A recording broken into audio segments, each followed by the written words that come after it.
Hey, Clint, thanks for joining us. Hey, Max, it's great to be here. Clint, you have an incredible story. You're one of the great entrepreneurs that I've worked with who used to be on the other side of the table as a practitioner. But walk me through the journey of when you decided that you wanted to be an entrepreneur. Yeah, I actually tried in my 20s to create a few companies back where I came from.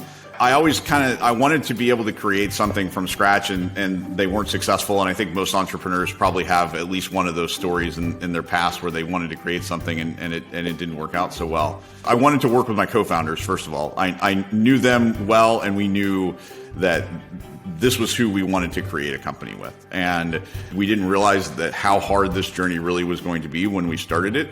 And we've been super fortunate and super lucky to get here. But ultimately, for us, it was about creating the product and fulfilling the vision for customers that we had.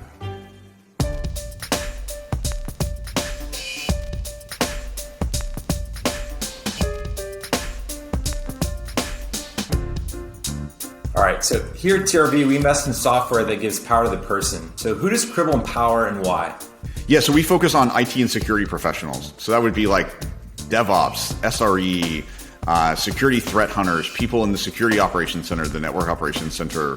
We're hyper-focused on IT and security professionals. We have consolidated for them lots of little software packages that nobody cared anything about. They weren't being maintained very well. The vendors didn't especially love them.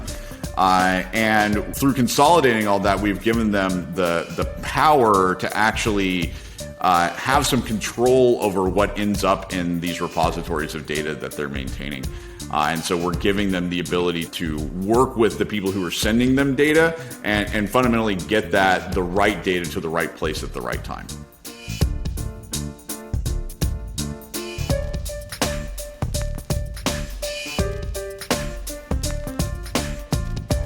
Walk us through what that journey was like, the uncertainty of, is this the idea that you want to bet your future on? And how did you know that the current iteration was the right one?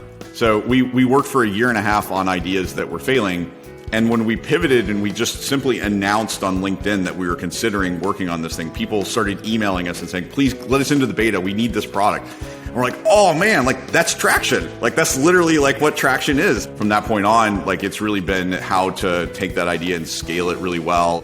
It's so true, and that's exactly what drew us in too. I mean, that's part of what has worked really well about our relationship with CRV is that you guys came to us, you saw that we were solving a problem, you could see online that we were getting some traction, and it's worked incredibly well for us because we were able to pick a partner who understood really early stage incredibly well. Raising money is a huge time sink, and being able to find the right partner super early was a huge win for us in the early days.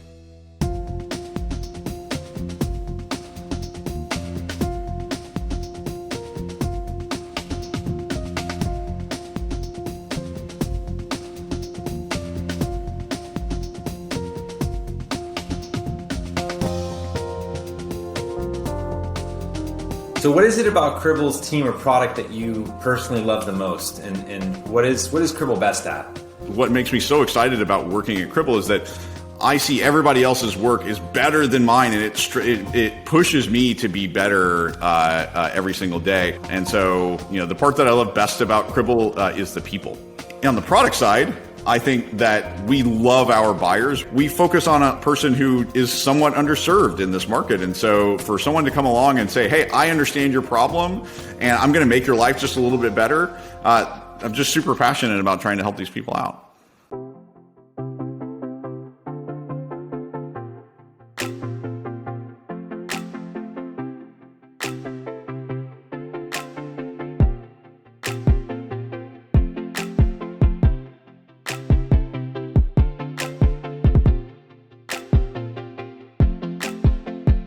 Clint, what are some of the lessons you learned during COVID? We were remote first even before COVID, and I think it's the future of work.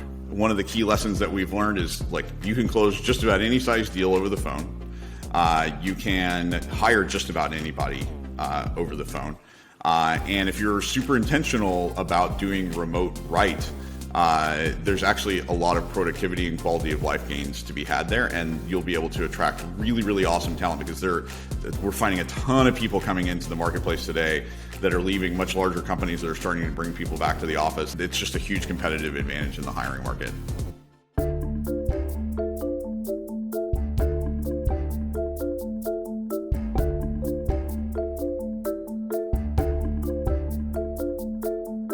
Max, one of the questions I have for you is when you look at a ton of different opportunities, what gets you excited when you first meet a founder who has maybe a good idea? What's some of those first couple of signs that get you really excited about an opportunity?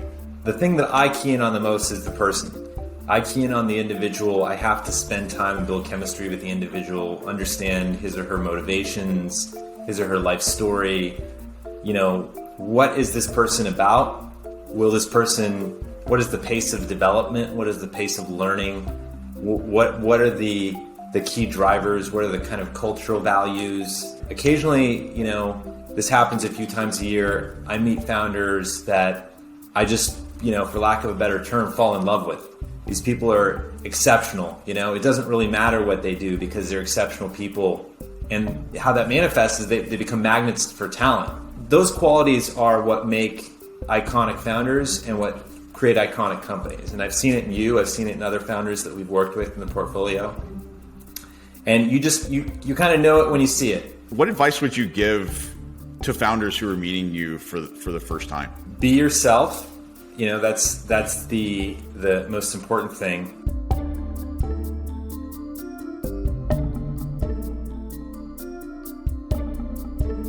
Just in general, I would say there's no such thing as too early for CRV. So sometimes folks might be hesitant, worried that they don't have enough traction, or worried that things haven't developed in the way that they think is representative.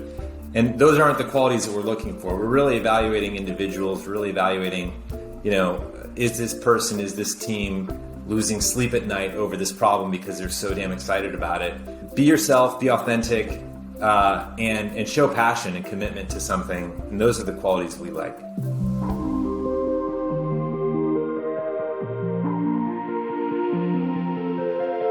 What advice would you have for the next, Clint Sharp that's coming out of college now and thinking about entrepreneurship?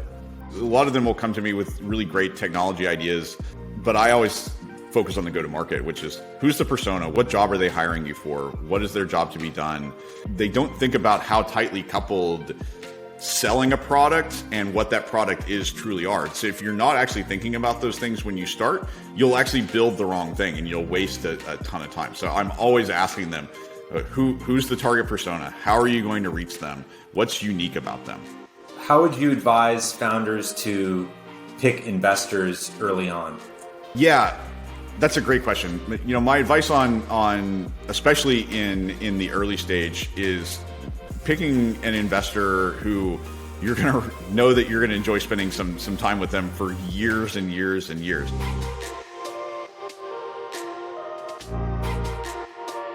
With that type of relationship, you just want to be, really certain that this is a person that is going to help and help in the ways in which you need and complement your expertise. And generally, for most founders, they probably know their market. They probably know their technology. Max, you personally helped me a ton just navigating the valley, navigating how do we go about hiring executives? How do we go about talking to people in later stage investing? How should we think about further fundraising? Being a good board member and a good governor of the business. And I think a really great investor also is that person to hold you accountable to make sure that things are going right. And picking that right one and really getting some comfort around that before you sign the term sheet, I think is probably the most important job of an early stage CEO.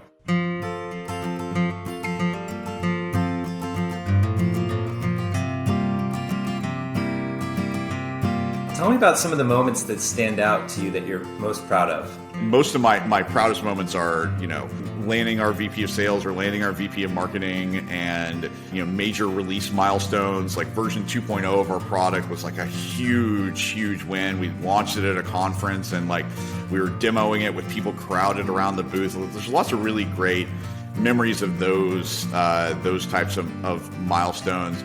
It's been an awesome journey, and I'm looking forward to all the future ones we're going to make this year, next year, and beyond.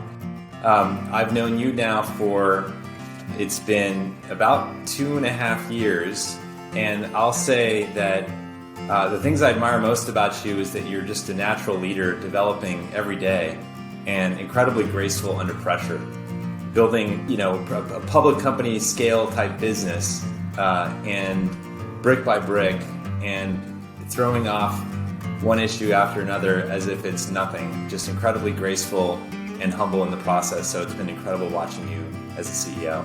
Oh, thanks, man. That's awesome. I really appreciate it.